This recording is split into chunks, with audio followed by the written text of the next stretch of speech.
Hello, welcome to CrossCurrents, produced by the City of Fort Collins in cooperation with the Larimer County League of Women Voters. I'm Barbara Rutstein, the moderator for today's program. Our topic is K-12 online education. Is it effective and accountable? Education is one of the largest budget items debated in the Colorado legislature and in local school districts. Each year, there is less money available for education, and there are more claims on dividing what is available between public schools, charter schools, and more recently, online education. Last October, Education News Colorado and the Rocky Mountain Investigative News Network published a 10-month study that investigated achievement, turnover, and oversight at the largest full-time online programs in Colorado. $100 million of taxpayer money was spent on online schools, and some question the effectiveness and accountability of these programs. To help us better understand online education, we have panelists who deal with the issue in different capacities. On my right is Amy Anderson, Assistant Commissioner of Innovation and Choice at the Colorado Department of Education. On her right is Nancy Tellez, board member of the Poudre School District. Dave Young is a representative at the Colorado General Assembly, District 50 in Weld County. And Dr. Kathryn Knox is Director of School Improvement at the Colorado Virtual Academy. Welcome to our panelists, and to our studio audience, and to our viewing audience. To begin with, let's explain what online education is. Amy, I'm going to let you start. Great. Online education is when students are able to take some or all of their coursework via the computer online through the internet. And it involves interaction between student and teacher in different capacities. And the way programs are run varies. I think we'll probably get into the details of some of the differences with programs, but the main impetus for online is to provide that opportunity for students to have access to content and teachers through the internet. Okay, and how is it done at Poudre R1, Nancy? Well, at our Global Academy, which actually just opened in the fall of 2009, so we don't have a whole lot of experience with this, but at our Global Academy, we have a hybrid program. And so we have local teachers working in the building. This is actually centered in what was formerly an elementary school in the district, Barton Elementary. And so we have people there who are resources to both the parents and the students, and also conduct various kinds of activities there. So our students on our online activity have an opportunity about once a week to come into this building and interact with other students.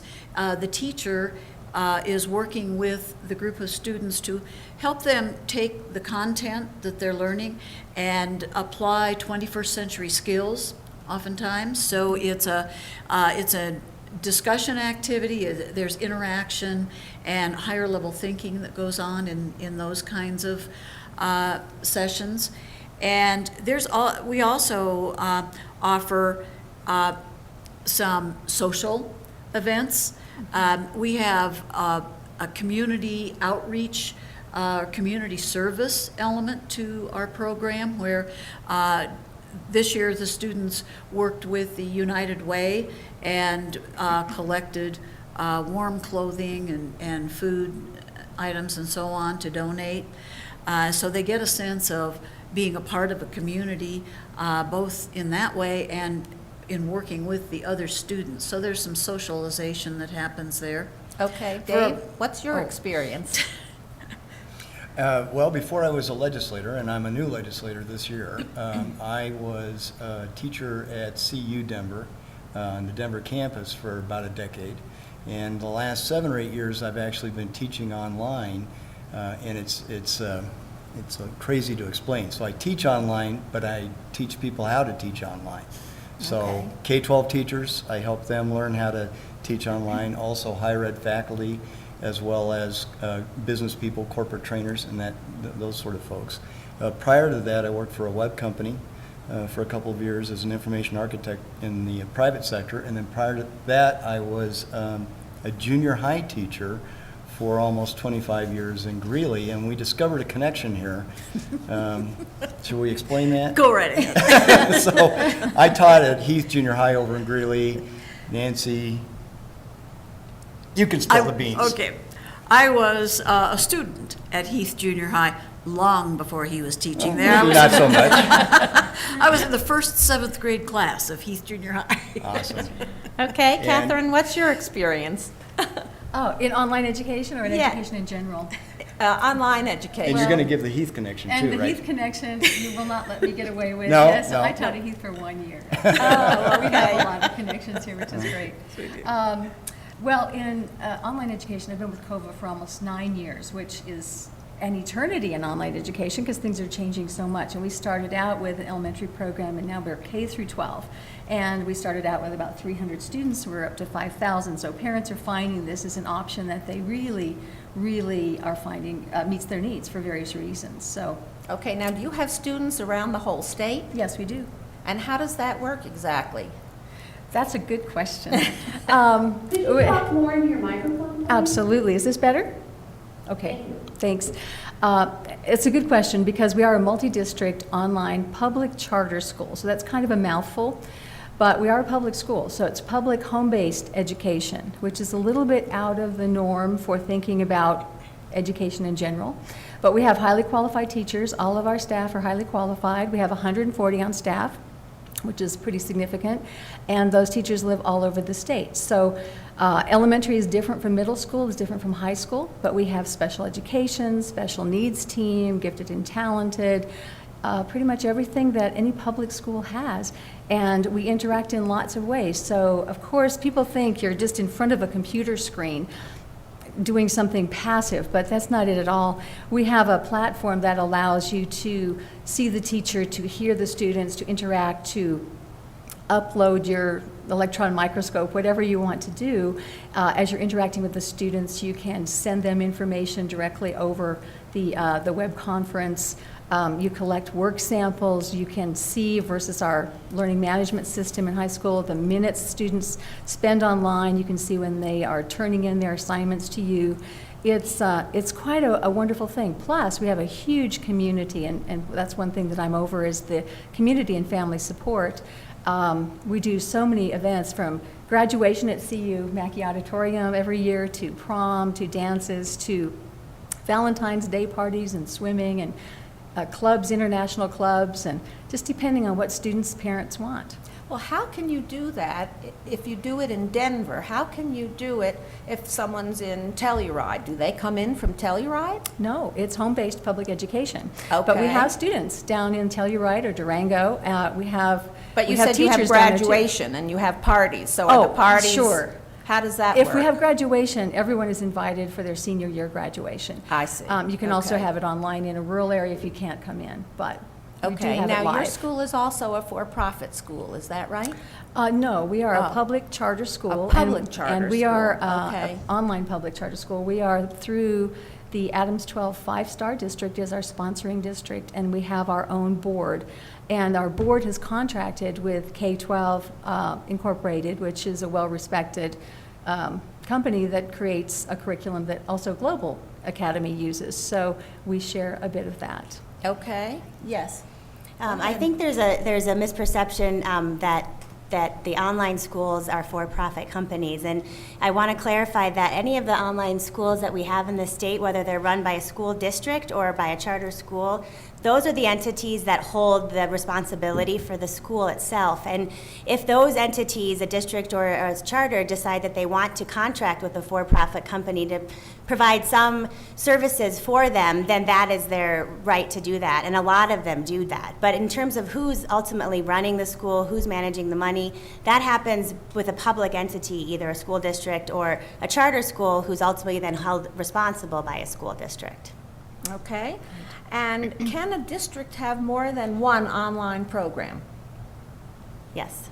Okay. Yes, they can. Tell us, explain it. Yeah, a district can choose to charter multiple schools, and they could be a mix of online and brick and mortar schools, or a district could have a charter school, like Douglas County, for example, operates its own online school, but they also authorize the Hope Charter School, which is an online school. So you can have both. Now, why? Why would you do that?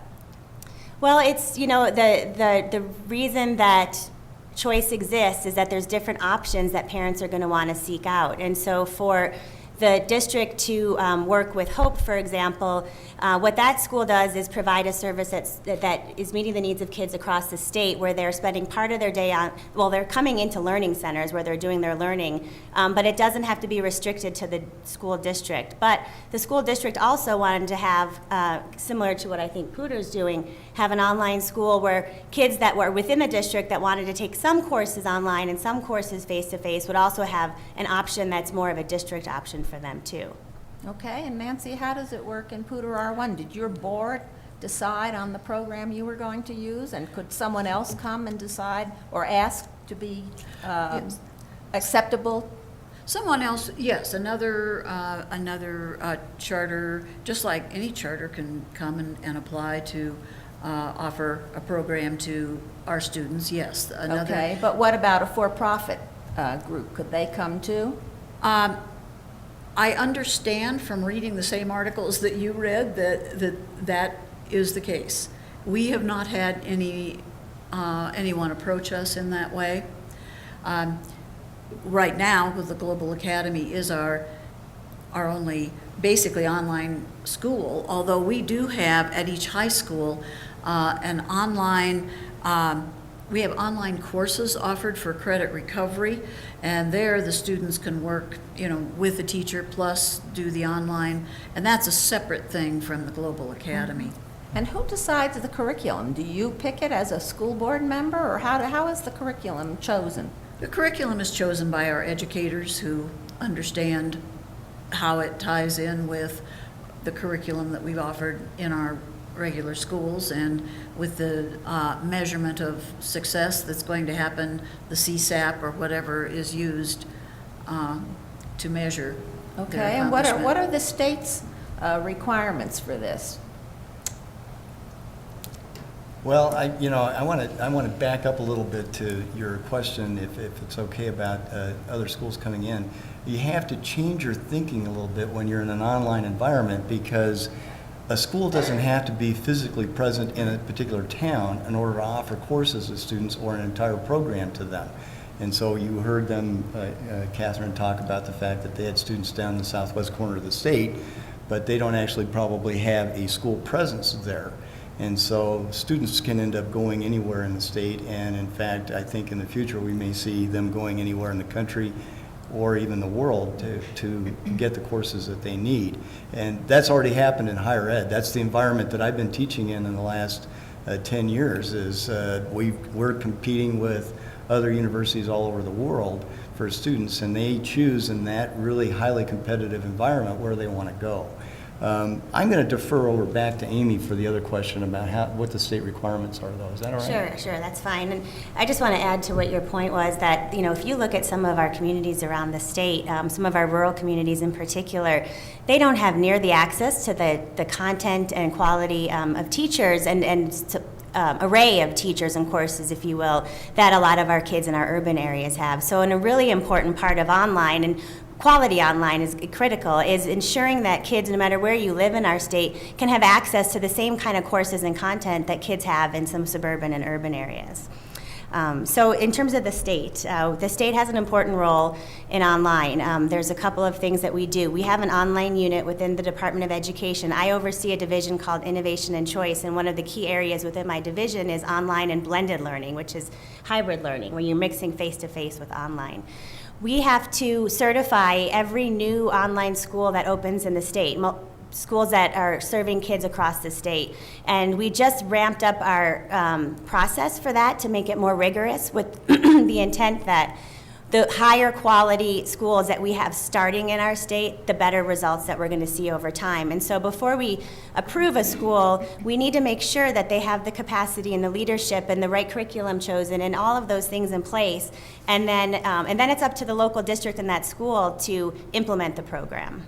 So that's part of what we do. Another important thing we do at the state is we hold our online schools accountable in the same way we hold all public schools accountable. We have a very strong accountability system that was put in place a couple of years ago, and every school in our state gets a performance rating. Schools that are performing can continue to move forward and operate as they are, but schools that are in turnaround or priority improvement, meaning they're not performing, are starting to see more sanctions. And if a school stays in that category for a number of years, a maximum of 5, then they are required to shut down or face other kinds of sanctions. And so that's an important role that we're playing at the department as well, is both providing support to try to get those schools out of that turnaround, but also ultimately, if they can't, that we're going to step in and say it's time, we need those students to be in a different setting. So you do have the authority to close down a school where the students are not performing? Yes, we do. Okay.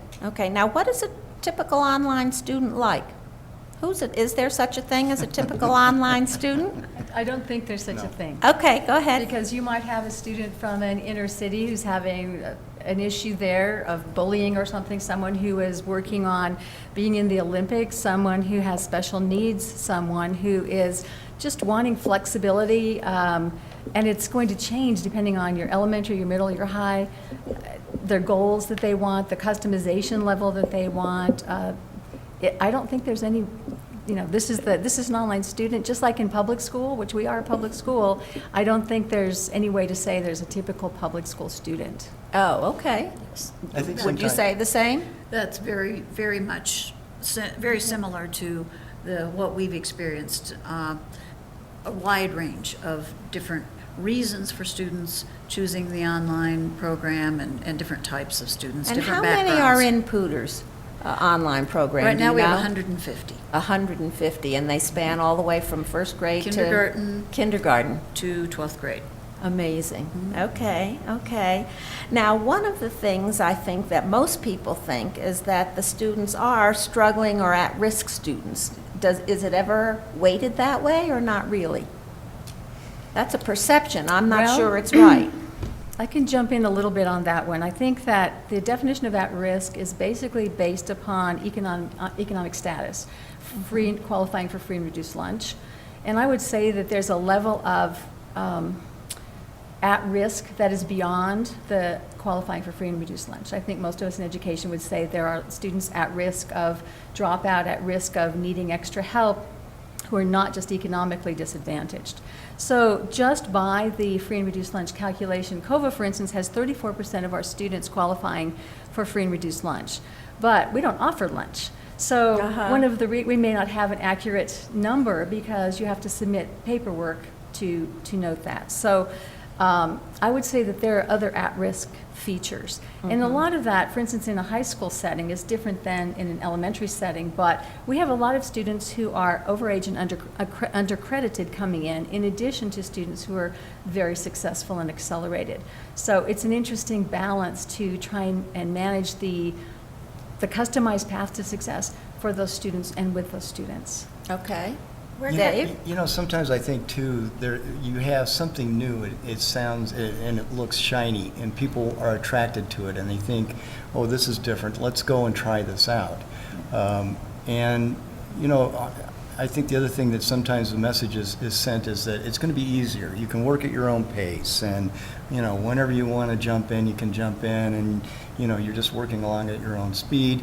And to some extent, there is, depending on the curriculum and the way the teacher crafts the course or the coursework, it can be at your own pace. But often, students tell me that it is more work to work online. I know as an instructor, it's more work. If I'm doing it right, it's harder to teach online fully than it is in a face-to-face classroom. And so I think sometimes people are attracted, they come flying in thinking, oh, this is going to be the cure-all, and it turns out not to be that way. Okay, and Amy, you had something to add? Yeah, I just wanted to add, we're hearing that anecdotally that more of our secondary programs are attracting what would be considered a more at-risk population. We don't know that. We haven't done research yet in the state on that. So our department is actually in the process of doing a research study. We've contracted with the University of Colorado, and we're doing some internal quantitative research too, to really look at of the kids that are entering online schools, where have they been before they got to that school? How many schools have they been in? Where are they entering that school? And over time, what's happening, you know, and talking to parents and students and teachers to find out what attracted them to an online school. If they're feeling successful in an online setting versus brick and mortar, why or why not? And so we'll have that study, findings from that study that'll be out early in the fall, and that'll give us a much better sense as to really who the kids are that are seeking online schools and why. Okay, and Nancy, why, I have a question for you, and you can incorporate it in what you were going Alright. to say. Why would a student from Fort Collins, or could a student from Fort Collins, sign up for an online school in Denver? Could they do that and still get credit? Oh, yes, they Yes. certainly can. So it has and- nothing to do with your accepting the Global Academy? No. Okay. The Global Academy is an option that's provided for our students in Fort Collins, and it's a little different because it does offer more interaction between the staff of the school and the students. But no, in fact, before we opened the Global Academy, we had students who were in online schools in other places. Okay. And that's kind of how we came about with the idea that we needed to open the Global Academy, was in talking to those students and their parents and looking at what their needs were that were possibly not being met in our schools. We decided we could meet those needs here and offer them something just a little bit more than that distance that is there. And Okay. I want to remind you that our elementary students, we have, kindergartners are probably not going to sit in front of a computer for a long time doing computer things. With our elementary students, we have a teacher who meets with every one of those parents and works with them to help them understand what, you know, when you see this on the screen, here's an activity you can do. And here's how this activity works, and so it's very much more activity-based, what the program that we offer in the early elementary ages. And either the parent or whoever is going to be the learning coordinator in that household then is responsible for taking that on and making that happen for their child. Okay, okay. How are students recruited? How does COVA, tell everyone what that is? Colorado? COVA is Colorado Virtual Academy. Okay. And I just wanted to take off on what Dave said, though, because I think what he said is very worth saying about teachers, so that it's a really hard job to teach and to really engage with students and to do it well and to build a partnership and to really know those students well. And that is something that we really work on, and I think all schools work on, because we're here to help the kids. It's all about the kids. So how do we recruit students? Well, we let people know we're here, and so we don't offer any incentives or anything, but we let people know we're here. And we advertise, we send out brochures, we have information meetings. We think it's important for people to know what this is about and what the shift and the paradigm shift is required, and is it going to work for your child? We have meetings with parents many times and make sure that, you know, is this a good fit? If it is, you know, we'd love to work with your child. What are your needs? We have some of those conversations. So I think those are important when you're making a change to a different choice option. And I'm a big believer in choice. And so I think once you make that shift to think about, I'm going to go into a different choice situation, you really have the responsibility to find out, is this what I'm really looking for? And do I understand it? Yeah. Okay. So Dave? I think certain students are better suited for being a fully online student. And I think the same is true for teachers. I think there's a certain type of skill set for teachers that we haven't quite, it's beyond just the highly qualified. It's not just a content area. There are certain skills there. But, you know, really to be effective in an online program, a student has to have some of their own self-direction. They need to be self-motivated and self-starter. And if they don't have that, they can really be lost in an online program. Okay. So that is a concern, and I want to kind of springboard off of something that you said, Nancy. I do have a concern about the overuse of credit recovery programs, particularly in an online setting, because Explain what that means, a credit recovery program. so a student gets behind, typically they're used for high school students. I don't think we use them too much in elementary or because there's no credits involved, but maybe even at a ninth grade level. But you get a student that hasn't been successful in high school and they haven't passed very many courses. And so now technically they may be a junior or a senior, but as far as credits are concerned, they are still a ninth grader.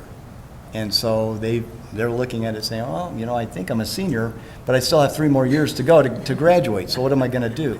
And so many school districts, if not most, I think, offer some kind of program to help them catch up.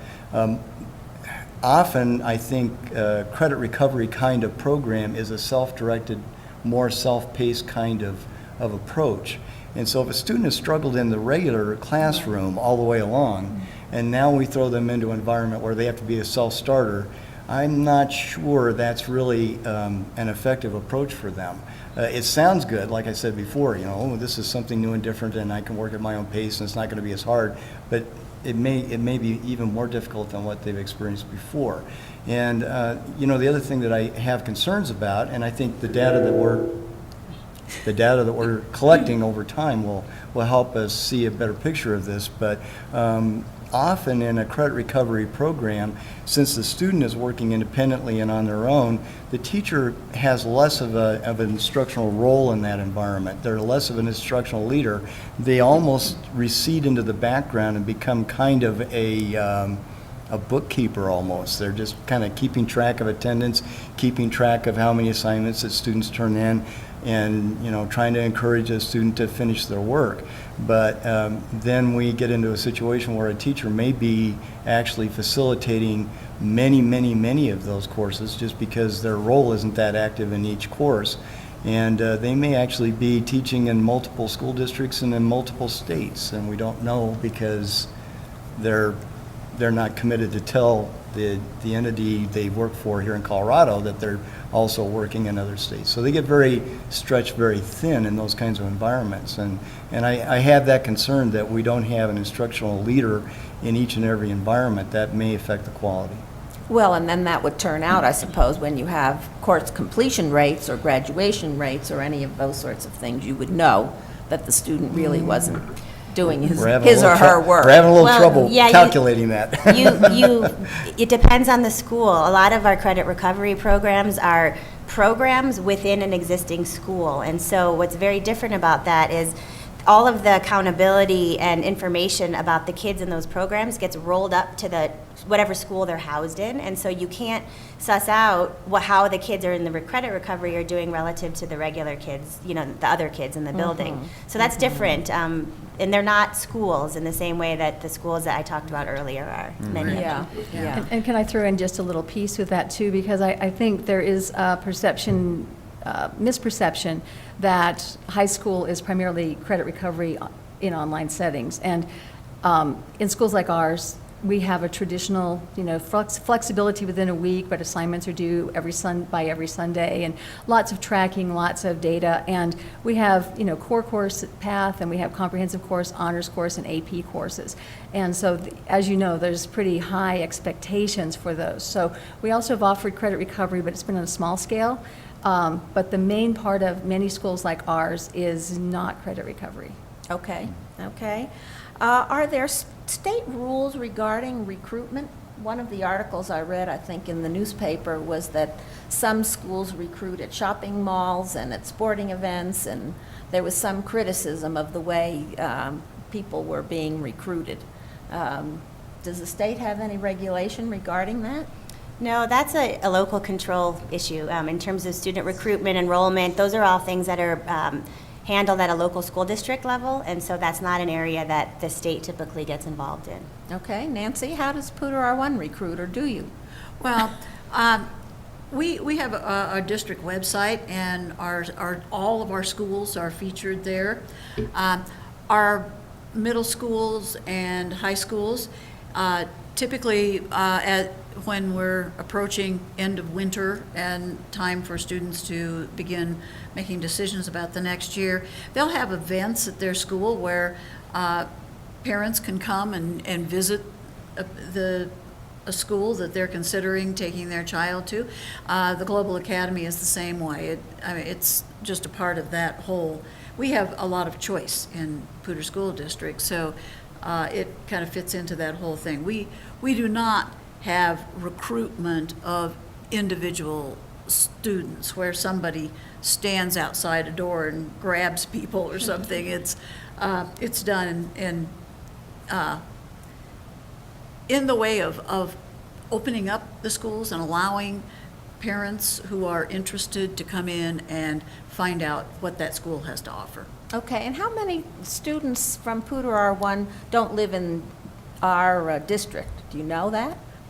I Or- don't know the exact number, no. Okay. I know there are some. Uh-huh, okay, okay. Do we have any questions in the audience so far? We can go on. Yes, go ahead. You need a microphone. I probably need the mic. I think you do because we have to get it on TV. Sorry. That's okay. This might be a former teacher. Well, I actually have three, is that on? I don't think Doesn't Are you sound hearing like it? Yes, Yeah. I Okay. am. I actually have three areas that I want to get information from. One of them is, what do you do when you don't have the usual lab-type things that we had from actually grade school on through where we are looking through microscopes or dissecting or whatever we're doing in a lab? How do you handle that when you've got kids scattered all over the state? So that's one area. The second one is, what do you do as far as the face-to-face interaction that, to me, is one way we really learn, is by reading each other and what other people are saying. How do you handle that since they're not seeing each other?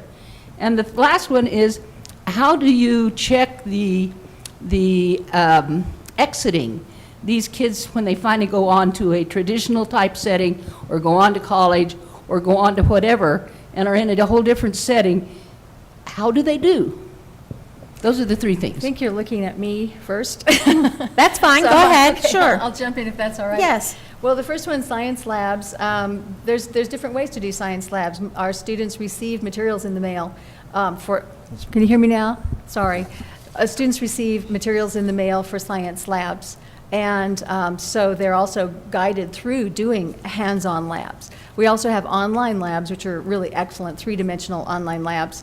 And we have science face-to-face events, too. You know, we've been up here to the CSU Physics Day, and we had a whole day just for COVA, and we have done recently just some science projects that were out and shown with, in different regions from our students. We have talent days, we have other science, we've done Lego robotics courses. So you have to it's kind of getting out of the idea that this computer is this stagnant thing and it's just this student and the screen, but there's really lots of engagement. Also, the level of student involvement with technology, I mean, they're just digital natives, they make friends online, they make friends with texting, and then they get to see these friends, and they're already friends before they even got to see them face to face. But we do have face-to-face events, quite a few, yes. In fact, we have whole school events, we have just high school events in many different regions that are run by teachers that all of us attend. We go swimming, we have, dances, we have spaghetti dinners, we have parties, we have co-ops. Some parents are putting together co-ops where they get together with friends. It's really just the development of friendships is as important, I think, as socialization. It's developing deeper friendships. And the third thing you said, how do you track exiting of students? How do they go out? How do they go out? Well, Yes, let me yeah. take it from the high school because we've had a few years now of graduation. And we do track to see where they're going. And in college, that's one of our board's mission is to have them prepared for college. This year, we had a student accepted to Juilliard and the engineering program in Baylor, School of Mines, Air Force Academy, Colorado State University, UNC. So obviously, they are feeling they're well prepared. And we've had some students come back and say, you know, this experience really helped to prepare me for college because a lot of this is online and I have to figure out how this works. So that's very heartening to know that we are preparing students well. Yeah, you can now earn a PhD fully online. So if you go through an online program at a high school level, you may actually be preparing yourself well for an online environment in higher education. The technologies are really improving, so when I teach online, I actually have technologies that allow me to visually see in real time my students, and they can see each other through webcams. And so we do pick up some of that body language that you might think is missing in an online environment. It can be there. I also use a lot of project and team project kinds of activities that require them to manage the project and also to work closely with each other. Now, in my environment, I work with students all over the world, so we get students in India that are working with us in a mountain time zone, 12 time zones removed. And so scheduling collaborative work when it's 2:30 in the afternoon in India and 2:30 in the morning here is a challenge, but students seem to find a way to work through that. But I think when they're all within the state of Colorado, that it's easier to do that kind of scheduling. And they are, I agree, very adept with using a wide variety of technologies. And as these technologies improve, I think there's going to be even more and more opportunities. So. Okay, now I'm going to play the devil's advocate, because the study that I read, and of course I don't know if it's right or wrong, I'm assuming that it has some validity, says that between 2004 and 2011, COVA's reading scores dropped 6 percentage points and math results flatlined. Academic growth indicators put student progress at 29 in math and 36 in reading, far below the state average of 50. So there probably are students who did what you said, but then the majority are having problems. Okay. And maybe you can And answer that. And that's a concern to all of us. I mean, we all want our students to be learning well, learning reading, writing, math, science, high-order thinking, 21st century skills. We work on that consistently within the curriculum, within the projects, and so forth. Which grades were you citing for that? Did it say? It just says between 2004 and 11. So if it was an aggregate of course, we've grown since 2004 in grades. So if you're combining all the grades from 2004 through high school, that's very different, of course. And so I need to look at that data a little bit more. We have had students come up and down. We have had turnover and we have had growth. For instance, we had 53% of our high school students were new this year. So we have to put a lot of other pieces into that data to really dig into the reliability and validity so we can act upon it. But yes, we have some work to do, there's no doubt, and we are doing that. We're working with the Colorado Basic Literacy Act requirements. Our teachers in elementary meet face-to-face with our students and do literacy assessments and ongoing assessments. We do regular benchmarking, and we really try and have interventions that are quick with the parents and the teachers so that we can put more intensity into areas where students need it. But of course, if a student comes in, let's say September 30th, and we have our testing in third grade starting in February, that's not even a year to get those students going. So just looking at the whole picture of measurement and looking at year-over-year growth, we have done some internal data, a lot of it, because we use data and turn it quickly into information so our teachers can use it. We found that students who stay with us more than a year, they are growing in reading and math and writing. And if some people have stayed for 5 years, and you can see the trajectory is going up. So it means that some things are working, and we've also noticed our high school scores have definitely increased. Our ACT scores were above the state and the district, which is great, Mm-hmm. So we're obviously seeing that we're building some capacity, and we're trying to continue to build that capacity as students move up in complexity. So we're hoping to continue to see more growth and just keep moving upward. Okay, and that brings up another question. How long do students normally stay or typically stay in an online school? Because again, this article had some questions. Do you have statistics for Poudre R1? Well, keep in mind, our school only started in the fall of 2009, so we're in our third year right now, and it's a little hard to, so we don't have real reliable numbers regarding that at this point in time. And what do you know statewide? Well, I can say that based on the research that you're talking about here, there was higher mobility that we were seeing among our online schools relative to our brick and mortar schools. And part of the research that we're doing is to really figure out why that's happening. I think part of it is that kids enter into it and to Dave's point, think it's going to be something very different than it actually is and find that they need to find something else. There are some kids who seek online for a very period of time. Their family's traveling for several months. They are pregnant or parenting, and this is an option for them. But I don't know how many of those situations we have as compared to kids who are a more typical student. And so that's why it's really important for us to do this research so that we can start to have those answers and figure out how we can really best address kids. I also think the way our schools are funded plays into this a little bit. We only have one single count date right now in Colorado, and all of our school funding is based on that one day of October 1st. There's a window around that. If we had multiple dates at which we could count students, it would also be an incentive, I think, for schools, all schools, and this isn't just online schools, to hold on to kids for longer, or if they don't and a kid then leaves that school to go to another school, that the funding then follows the student to that school, so there are resources in where they land to educate them. And that's one of our questions, of course, is the financing. Let's see, can you explain that? Well, it may be different in a in-district school than in one that has a broader base. Our online academy is funded the same way our other schools are.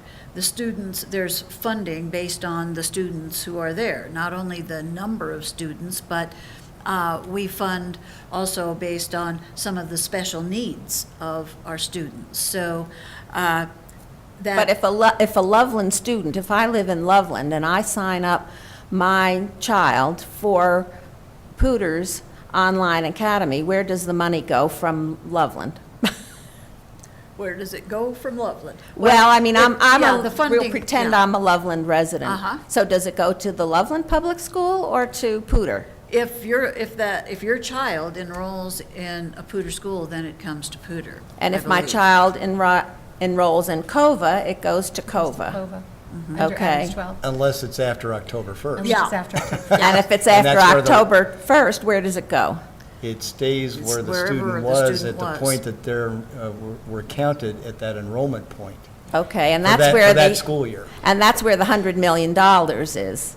It's No, an I don't this think- I whole don't think that's system, as 100 Amy million. said and as David said, it's an inhibition. I would say that we're totally behind the idea of multiple count days or average daily attendance, also competency-based learning instead of seat time. I think that the way that education is moving, we have to consider other things. And it's, for me and for our school, it's all about the kids. And if we're restricting children's options, that's not a good thing. So I think it's important to make sure that we are, if I want to take foreign language at your school and I want to take, math at this school and I want to take an online school, that would be fabulous for the student to be able to do, but they're not really able to do that because no funding will come or be shared. And it's an inhibition to many of us out there. So I know people are talking about changing that, which would be good. Okay. Yep. Isn't that an issue for the state? For example, students can drop out of school too, right? And so if they drop out, let's say October 10th, some school has gotten the money and the Exactly. student is gone. Correct. And correct me if I'm wrong, Amy, I think the $100 million you're referring to is really the total amount of money. So if we took the total number of students that were in online and multiplied it by the per pupil funding, is that where we come up with $100 million? I don't know what that $100 million reference is. I do know that if you're a multi-district online school where you're serving kids from across the state, not just from your own district, there's a flat funding amount that you're given. It's the state, basically the state Base. floor, base. And so I think for Poudre, that's what they get for their students, regardless of where they come from, because they're serving kids from around the state. If you're just serving kids from within your school district, then your per pupil funding is the same as it is for any school. Which is higher than the base, so. Typically, we- yeah. Yeah, we get the base, and so no matter where they are, if they're, even if students come from a higher funded area, we get the base for those students. I also think that some of the data gets mixed up if you're in an in-district program, and maybe you're not fully online in that program. Maybe you're going to Rocky Mountain most of the day, and then there's one course you're taking through the online academy. Often that data doesn't get included in online reporting that goes to the state. And that student may be stellar and may have a great record in that one online course, but we never hear about it. So I know that the department is really taking some steps to get more depth in their reporting, their data collection, and really a better analysis. I was a bit stunned, I have to admit, when I first started to look at the data, that perhaps there was really an inconsistent reporting standard, and really hard to compare one program to another to really determine who's being effective and who isn't. So I think there's steps being taken. I'm anxious to see the data coming out this fall. Okay, I think we have a question from the audience. Thank you. I'm Mary Dietrich. I just recently retired from Poudre School District, teaching AP programs. So I have some personal concerns about online instruction and recognize the challenges of it. But my question tonight is about financing. First of all, does COVA accept students to enroll in their program after the October 10th deadline? We have, last year we had about 500 students come in mid-year, so we did that. Okay, are these transfers from within Adams 12? No, So across the state. these are students for whom you have no funding? that's correct. Okay. And that was we want to be fair in this whole process. You know, this isn't a game, these are people's lives, we're taxpayers. So a piece of this too is, you know, if we lose some students, we wanted to refill some of those students. And so, you know, we're continuing to have these discussions on what, you know, how does this work? And as the funding model changes, we'll change with it, which will be good. Okay, and how many students across the state leave online academies mid-year and then go back to their original school districts, and the original school districts get no additional funding for those students? Do you have any numbers on that? That's part of the research, the quantitative analysis we're doing right now. You know, that it is a challenge that was raised in the study that you're referring to. We want to know what those exact numbers are. We also know that within our regular district brick and mortar schools, there's a lot of movement. So if a student goes from one school to another within a given year within a regular school district, the money doesn't follow that student either. So, and we're especially seeing that as an issue in some of our more at-risk youth, and in some of our programs that are serving alternative kids, is that there's a lot of mobility. So, but I don't have the exact answer yet. But you don't know how many students leave online schools every year, or how long they, on average, they stay in an online school? You know, one thing You that have no happens- numbers about that? I don't have the exact numbers right now. That's part of the data that we're analyzing. And I think that online models are very different.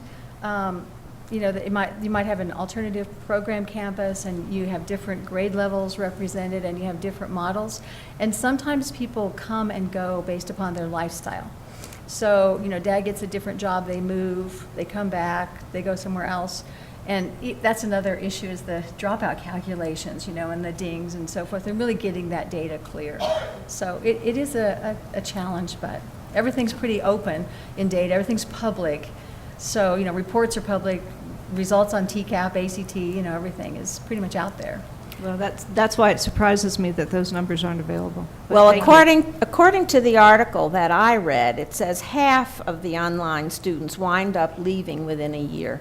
And that study was finished in October, or was published in 2011.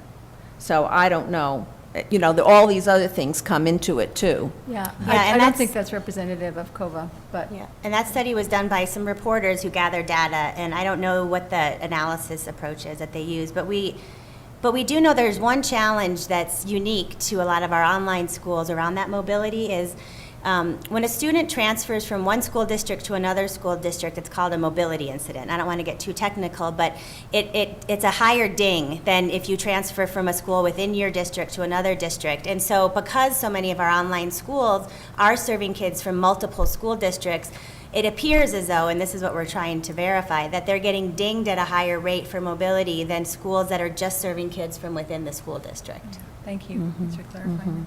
Well, I mean, it's so much of this is interesting, I guess, and one of the things that I found again in this study, it says that the Julesburg School District has fewer than 300 students in a brick and mortar school, but they have 1,500 students online, and none of them are from Julesburg. So the district is getting $10 million of its $12 million state funding from those online students. It just seems really weird, and I don't know, I don't understand that, and I don't know who can explain it. Well, again, I think it's a real mindset that you have to change about place. I think we're all used to going to our school. The school is a location, so you go into the building and you go into a classroom and you sit in a chair and you write on a desk on some paper and you listen to the teacher in the front of the room, and that's what we're all used to. And so this is not the environment in online. And it's a completely different environment where the student is the center, or can be really the center of the work, and connect in all kinds of different ways. Place means really very little. So it's really that ability to connect via the internet. And we do run into some connection problems depending on where a student's located and their ability to connect across the state, which we hopefully will fix over time. But yeah, you can have students all over the state going Right. to the Julesburg online program, Yes. which would dwarf their on-campus, or as Amy refers to it, brick and mortar program.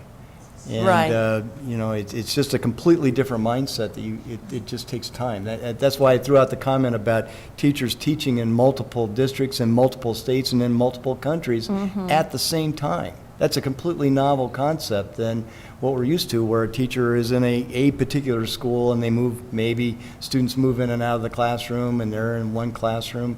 Completely different model. Right. So it The really other takes some thing time that to this think is about. doing, though, it's kind of interesting, what's happening in Julesburg is they had very, very high ratings, and now because they've added 1,500 other students, their academic ratings are way down. Yes. So it's very different. I mean, it's weird. That's all I can say. It's Go ahead. true, and that's not the only district where we see that. And this is where, as our accountability system ramps up, there are going to be some of those programs that are going to have to go away because they are not serving students well, or the results are showing that they're not serving students well. Unfortunately, for some of our very small rural school districts, that's going to also mean some really serious consequences for them as a district, because they may not be able to survive anymore without that online school, which is a different set of challenges that we're working on at the department. Is what do we do for those kids that live in that community when that online school, which may not be that great, goes away? Right, but they're not in that district in this particular case. But the money is helping keep the rest of The rest of the district afloat. going. Yeah. And Yes. oftentimes online is able to offer some courses that a rural district, for instance, wouldn't be able to. Yeah. You know, Chinese or calculus, and we're very happy to be part of that discussion of expanding educational opportunities for all children. So it's interesting to look at both sides. Sure. Oh, sure. Yes. You know, I think sometimes online is kind of like the canary in the coal mine. It's kind of a lightning rod, and we see things, problems or issues crop up at a higher rate, but they're really problems that exist across the state in all facets of education, and they shine a light, or it's a little brighter when it's online, but it does tell us that there's a problem, but it may not just be for online. I'm very concerned that we're going to pick on online and somehow say that it's not feasible or not workable and eliminate it as a delivery option, when in fact a bigger discussion about better quality education statewide in all kinds of delivery, whether it's blended, face-to-face or online, is a better discussion. How can we make education better across the state? If we just see sometimes problems crop up quicker and online than they do in other environments. Yeah, I'm sorry, you go. Oh, that's all right. Go ahead. I was just, our whole focus right now within our Division of Innovation and Choice is really looking at creating highly personalized learning experiences for every kid that lives in Colorado. And what is it that, if every student had that experience, would it be a mix of a variety of different kinds of content and educational set programs and online and face-to-face and maybe community internships and partnerships? And how do we really create those motivating and enriching and highly academic experiences for kids in ways that will keep them engaged and college and career ready when they graduate? And we can't eliminate online as an option in that realm, because if you look across our state, that might be the only way that kids have access to those kinds of opportunities. Okay, I'm going to call that your final comment. Now I'm going to let you do your final comment. And the question that I had said was, tell us one improvement that you think would make online education more effective and accountable in the future. So I think you told us, and now we'll just go down the line. Okay, well, I appreciate that question, because I think the important thing, instead of casting a critical eye on something that's new and is affecting us in a new way, I think we need to understand, as has been suggested, that this is the reality in our world today. And so I think it's very important to look at, so how can we do this in a better way? And I don't know that I can see one particular specific improvement, but I do think we need to learn how to make online instruction effective for more different kinds of learners. And I think we will learn that as we go along. Discussions like this help us a great deal in learning about what else is going on and knowing that there are other ways of doing this. So I think that'll be a very important piece of this. Then, we're talking about how certain groups of kids don't succeed here. Well, let's do what we can to make sure that all kids have an opportunity to succeed in that kind of environment, just like we do in a classroom. Okay, Dave. The comment that I've been making in my district and around the state when I've been talking to people really isn't about online per se.